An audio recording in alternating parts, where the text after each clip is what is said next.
Hi and welcome to the Grainfather instructional video. So in this video we'll be showing you how to brew your beer using the Grainfather, and you should have now already seen the first video which covers the assembly. Just for this video I've got the Grainfather raised a little bit. Now it is designed to be used on the floor, but just so everything's in the screenshot, it's raised a bit. So before we start to brew, some things to look at. Your temperature probe and nut, just make sure that's screwed on nice and tight, and also these two hose clamps that are connected to the pump inlet and outlet onto your discharge pipe and this inlet pipe. Make sure they're nice and tight. And once you're happy with that, we can start by filling the boiler up with water. Now just before adding your water, just make sure that the pump filter is in place, and the volume of water you're going to be adding is determined by how much grain you're using for the beer you're making, and if you look on the screen now, it'll show you a calculation to work out how much water you need.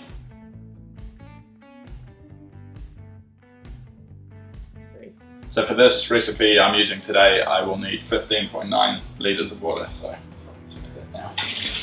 Now there's a scale marked on the side of the boiler to show you how much water you've added, so I'm just about to get to 15.9 now. There we go, and that's that. And as you can see, it's just the boiler that I'm filling the water into. I have not inserted the grain basket yet. So I've added all the water, and I've just plugged in the power cord, and as you can see now, there's a number displayed on this screen here, and this number shows the temperature the water is currently at. So I'll just show you how the control box works now. So on the top left here you've got the pump switch. So this is either just on or off, and just make sure it's switched off, which it is now, before you input the power cord. So moving over to the top right, you've got your mash boil switch. When it's in the center like that, it just means it's off. So when you flick it over to mash, it uses the control panel here, and you can input the temperature you want. When it's flicked to boil, it means it bypasses this input and just goes straight up to boil. But for what we're doing now, we'll flick it over to mash. And so today I want my first step of mashing up to be at 45 degrees Celsius. So there's a green set button, so I just press that in, hold for about 3 seconds, and then the set light comes on, and there's an up and down arrow here, and then I just go up to, excuse my left hand, up to 45 there, and then I just press set again, hold in for about 3 seconds, and it should go back to the temperature you're at, and the work light should come on. And yep, and that's how that's done. Now after you've input the temperature you want to start your mashing at here, next step is to move down to the base of the boiler, and you'll see another switch here, and there'll be a sticker on it, will be written normal and mash. Now this is the element variation switch, and what this does is when it's on normal, it uses all 2 kilowatts. This is a 2 kilowatt element in here, so it uses all 2 kilowatts of it. When it's on mash, it uses only 500 watts. Now what this does is when you're on 2 kilowatts, it will get up to temperature quite fast, and once you've added your grains and when you're mashing, you want your temperature to stay constant, stay stable. So once you're mashing, that's when you'll flick it over to mash. But because right now I'm just going up to 45 degrees, I want to get there. I'm going to get there fast. I'm going to have it on 2 kilowatts and on normal. So while the water's just getting up to temperature, you can now place in your grain basket. Make sure the bottom perforated plate's installed with the overflow pipes. So just place that into the water. And it just rests on a support ring inside the boiler, and you can put your glass lid on just to help get it up to temperature quicker. Now another thing to note, these clips on the side, they're not designed for the glass lid because you don't actually need to secure this on. They're for distilling, spirit distilling, with using the alembic still. So now I'll just take the top overflow pipe and just put that on the bottom overflow pipe. And next, what I've got here is the grain stopper, and this is just used to stop the grain from entering down this middle overflow pipe tube. So pop that in. Now how this is designed is it's got a little roller at the top there, and it'll just show you the maximum that top overflow pipe can extend to without pulling it off the bottom overflow pipe. You don't want that because otherwise grains will get in there, so that's a neat little thing. So for now I'll just put it in there, and next I'll add my grains. Now, just before adding the grains, I just want to talk about grain crush, and this is really important because you want to have the right grain crush so that the water can move through the grains correctly. So for the crush, you don't want to over crush the grains. You don't want it milled to like a fine powder. You just want to crack the husk. As you can see with that one, the husk is just cracked, revealing the starch inside, and this also allows the grains to act as a nice filter, and will just make the process of mashing much smoother. So a medium crush is what is referred to mostly. So yeah. I'll just pour in my grains, and the trick to this is just to pour in a bit and then put it down, grab a paddle and give it a stir, and continue on like that. If you have someone who can help you, that's also good. They can pour, you can stir, but don't rush this part. You don't want any dry clumps forming.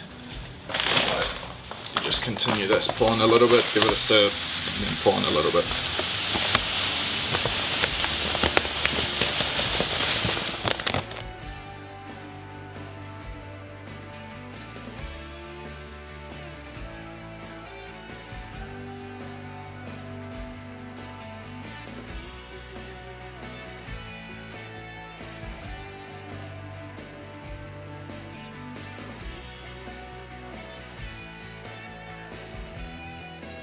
So now I've finished adding all my grains, and I've got this nice porridge consistency.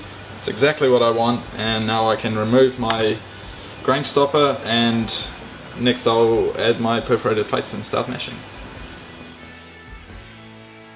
And next I'll be adding the top perforated plate. Now it's got a silicone seal on the outside, so just make sure that's placed on nicely. And this should just slide into the boiler, the grain basket, and just slide nicely down and sit on top of the grain, and I'll just on top of the mash. And I'll just explain, there's some powder from the grain on side of the basket, which is really good for this, and it lets it slide in easily. Now if you are trying to install it with no grain or anything, the silicone seal might come off because there's no powder. So make sure you have some of that. You can even grab some of the grains with your hand that's left over and rub the side of it to get it to insert nicely, but the powder should work fine. So I'm just going to push that down until I get to the mash, right until I just see the water start coming through, and I'm just going to stop right there. And next I'm going to grab the overflow inlet block, and I'll push that, let that sit onto the top overflow pipe, and I'll push that down. And what you have to do is you have to make sure that this gets inserted into the hole in the plate, and this little wall there just rests on the plate. So just pop that down and just let it rest on the wall. So I'll just explain this little overflow assembly I've just installed. Firstly, like I said before, it's really important to make sure this overflow block sits flush onto the perforated plate. This is just so the perforated plate will stay nice and straight, won't sag at all during the mash, and also to not allow any grains to go through. And the reason for this overflow block here, the inlet, is to make sure that the water that gets recirculated, the wort that's recirculating, never gets too high and sits too high above the top perforated plate. it'll go up to the top there, and then it'll start draining through and continue recirculating, and this just provides water for the whole system continuously. It helps to keep the temperature consistent throughout, and that's the reason for that one. So now I'm ready to start mashing and recirculating. So next step, I'm just gonna add the lid, and now I'll be screwing on my recirculation arm. So just pop that silicone hose through the hole in the lid and screw that on. Just a little tip, just to get that to screw on nicely, it helps to kind of wet this fluid in there a little bit, and with some water before you screw it on. So do that. And just make sure it's nice and tight. And you've got a little ball valve here. Just make sure it's either when it's open, it faces down to the bottom, and when it's closed, it faces at a 90-degree angle to that. So just make sure it's open like that for this part. And next step, I can go to my control box and switch on the pump. So doing that now, switch it on. And there we go, the wort should start pumping through the system. And just some things that may happen here, because the grain that you've added is at a colder temperature than the water, especially if your first step for mashing is at about 68 degrees, your temperature may drop a little, so just take note of that, but it'll heat up again. So my wort's recirculating nicely now, and my temperature's stable, and I've got my element variation switch on mash currently, so it's only using 500 watts at the moment, and that should just keep it nice and stable. So whenever you're mashing, keep it on 500 watts on mash, and whenever you're rising up to temperature, keep it on normal on the 2 kilowatt. So, and I'll be mashing at 45 degrees now for 30 minutes. Now you may find at the start of your mash, a lot of wort is overflowing into that overflow inlet. This is fine. At the start, the enzymes hasn't really done all their work yet. All the water is really flowing over fast. As the mash continues, this should decrease. So don't worry if it overflows, that's perfectly fine. So I'm at the end of the 30 minutes now, so I'll be going up to 68 degrees now. So I'll leave that switch there on mash. So I'll press set again, and the set light comes on. Go up to 68 degrees. Press set again and hold it. And my work light should come on, and now, because I want to go up to 68 rather quickly, I'll be setting my element variation switch on normal and using all 2 kilowatts. So it's mashing nicely at 68 degrees now, and I thought I'd just show you how it looks now at this stage. So I'll just lift the lid up a little bit, just rest it on there. So the wort's really nice and clear now. It's cleared up because the grain bed acts as a natural filter and clears it up. And if you can see in the video, you'll see how it's overflowing now. At the start it was overflowing a lot, and now it's kind of only trickling over a little bit, and it's settled down nicely. And this is what happens in most cases. So I've reached the end of my mashing, and the wort is really nice and clear now. The smell is great. So I'm ready to go to mash out. So I'm going to do this at 75 degrees Celsius. Firstly, what I'll do is I'll switch my element variation switch at the bottom on normal again, using 2 kilowatts, ramp it up, and I'll set my temperature to go up to 75. Once I'm at 75, I'll be mashing out for 10 minutes. So, and while it's going up and while it's mashing out, I'll be preparing my sparge water. So just like we had a calculation to figure out the amount of mash water we need, we also have one to figure out the amount of sparge water we need. And if you look on your screen, that will just show up now. I'll be using the Grainfather sparge water heater to heat up some sparge water today. It has a 16.5 litre capacity and it should get the water to 75 degrees within about 15 to 20 minutes. Now if this isn't available in your country, I refer to your instruction manual for other methods that you can heat up sparge water. So yeah, while this is heating, this is just continuing its mash out. So we've reached the end of our mash out, so this means our whole mash cycle is complete. So I can now switch the pump off and I'll remove the recirculation arm.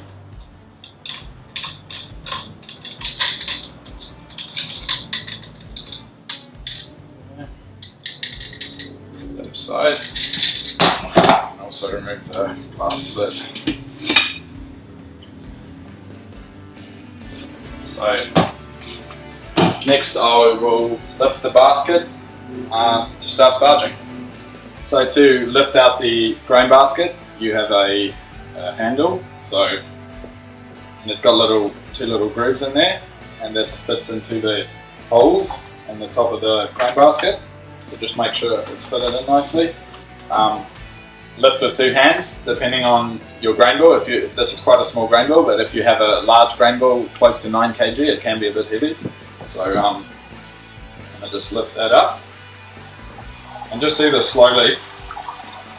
And once you've lifted it up, you'll see there's a support bar in the boiler. So just twist it 90 degrees and rest the feet on the support bar like that.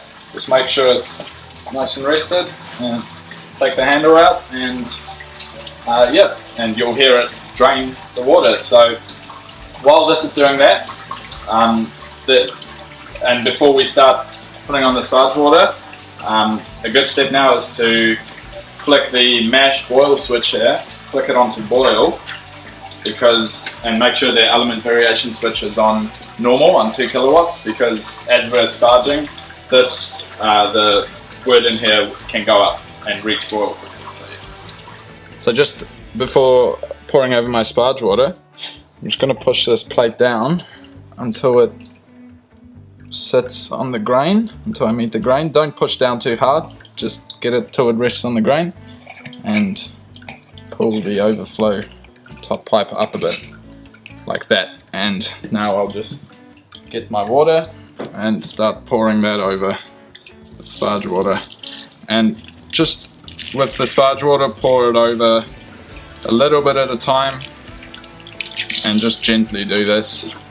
You don't want this water to rise to about 1 centimeter above the top perforated plate, because that will result in a stuck sparge. In general, the sparging process should take you about 30 minutes. Now, depending on your grain crush, what types of grain you use, it could take a little bit longer. It could also be a bit quicker. Now if you have a really large grain bill, there's more grains in there which could take a bit longer to sparge, so don't worry too much. Just, you want to be able to hear the sparge water dripping as you're pouring it in. It should be dripping. Now if it's not dripping at all, it might be that you have a stuck sparge. Now to fix this, just remove the top perforated plate, get your grain paddle, give the grains a little bit of a stir to free them up. They might be clumping together, and then just replace the top perforated plate and just continue to sparge, and this should speed up the process back to normal.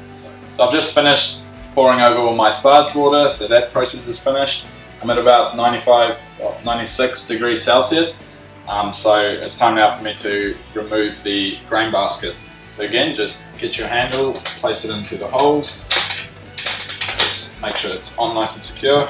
2 hands, lift it up, and it's helpful just to have a bucket on the side. Just pop it into the bucket.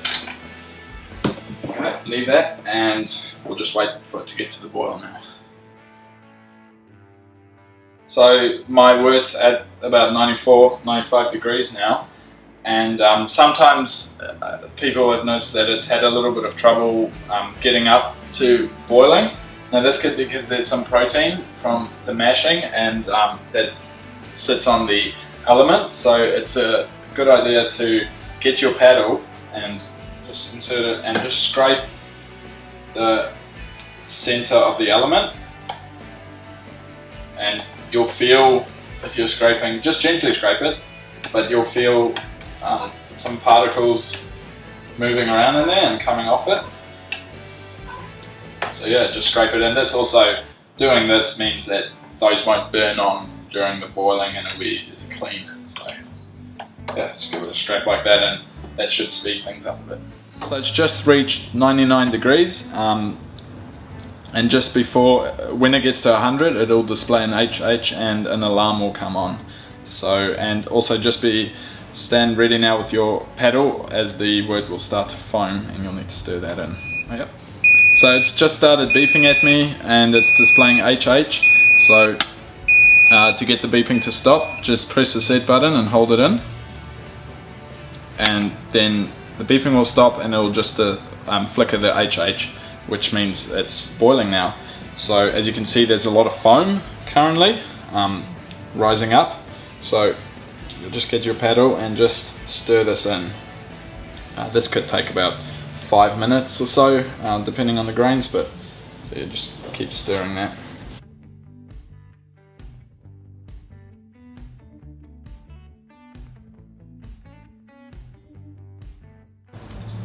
So all the foam's away now on top and it's boiling nicely now, so I can stop that and I'm doing a 60-minute boil here, so I'll just let it go now.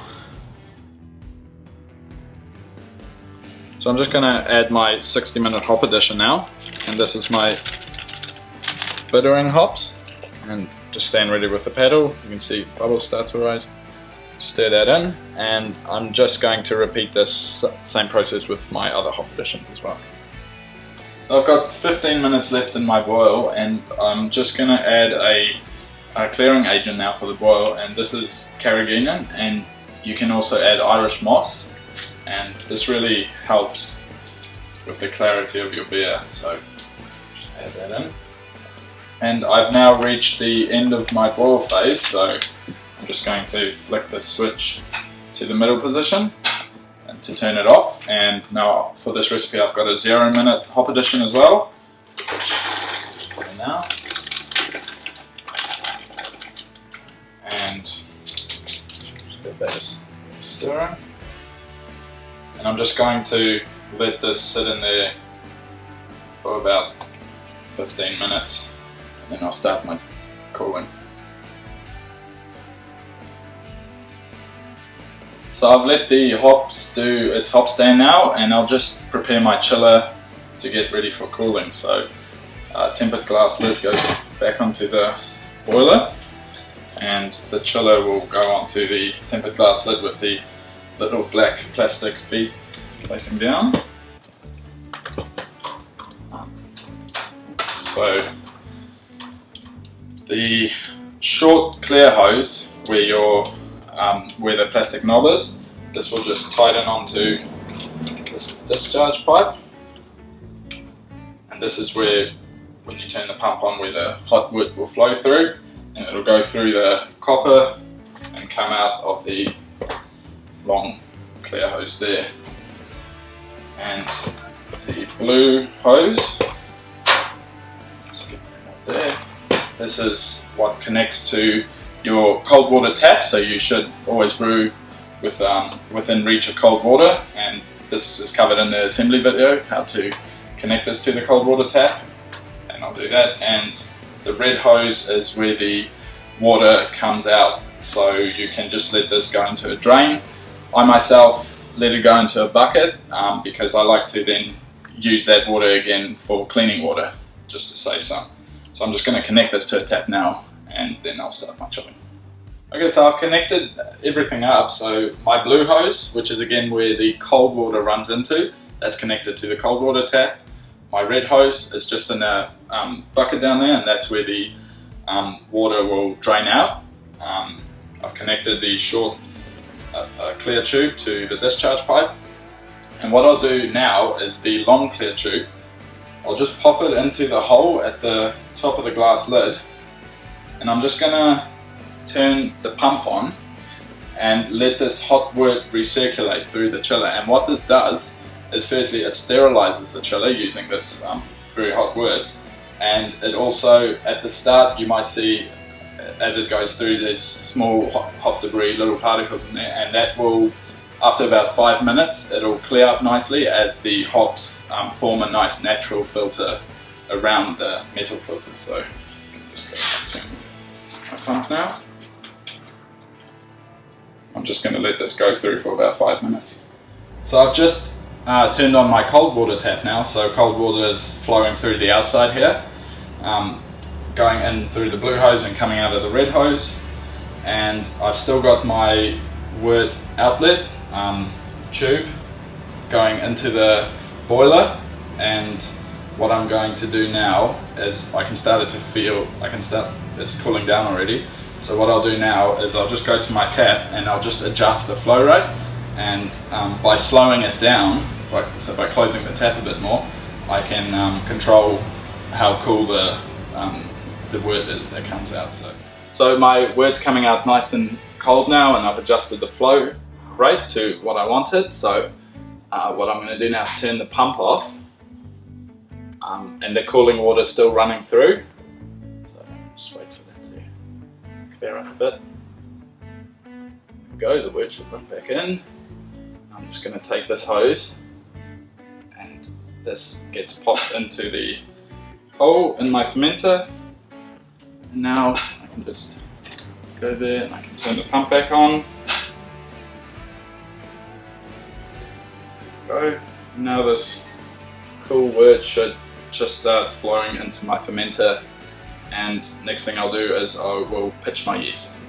So I've transferred approximately half of the wort from the boiler into the fermenter, and a good way to see that is just to look through the top and the hole, and you can see what level this is at. So while this is going and the cool wort is still going into the fermenter, I'm going to pitch my yeast. So and this is a good time to pitch now because you do it quickly, there's no time for any infection happening. So just pop that in there, just close that again, and let it keep running until it's finished. So all my wort has been transferred into the fermenter now, and it's important that you don't have any wort left in your fermenter a lot. So I've kept my tube that runs into the fermenter, I've kept it in there, and I've just turned my pump off, and to completely clear the your chiller from any wort, you'll see that when you turn the pump off it'll start running back in, and if you just wait a while you'll see that it'll just clear up completely. So there we go now, cleared up. As you can see, it does that, and once it's done that you can unscrew this and put your airlock on your fermenter and then start cleaning.